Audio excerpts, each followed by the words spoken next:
So everyone remembers the sad blind side of Brenda by the evil Dawn, as portrayed on the show. I need your help. Brenda! After that incident, I'm not going to turn my back on her. And vice versa. Brenda's the biggest strategic threat in this game to actually win it.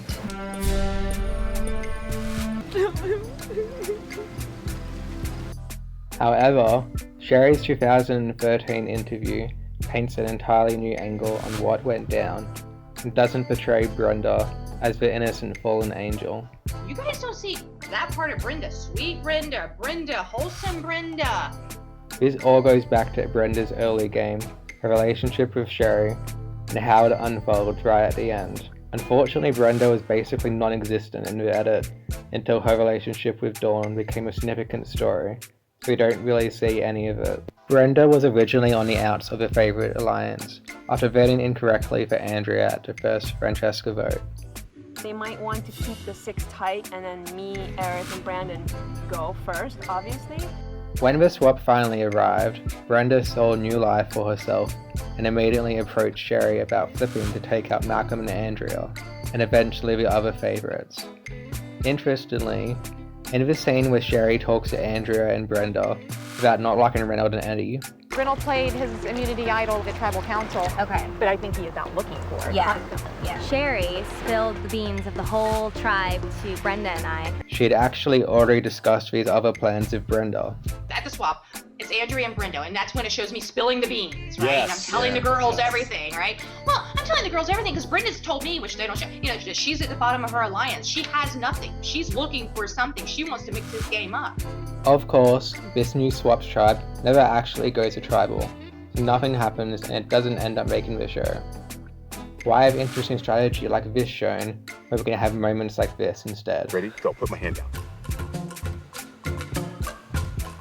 Put all your weight on the mat. Get on your knees. Going into the merge, Brenda and Sherry are still close but end up siding with the favourites.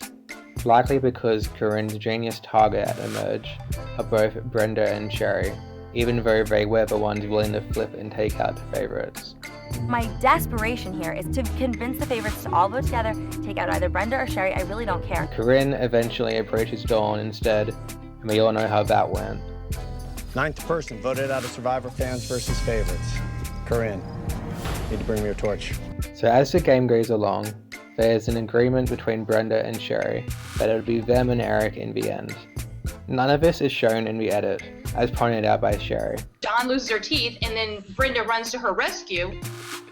Then you think that those two have been in, and they're really bonded for life. Well, it literally before that, I was that close to Brenda. So right near the end game, Brenda will basically blow up her whole game in one moment, and the edit never lets us see this.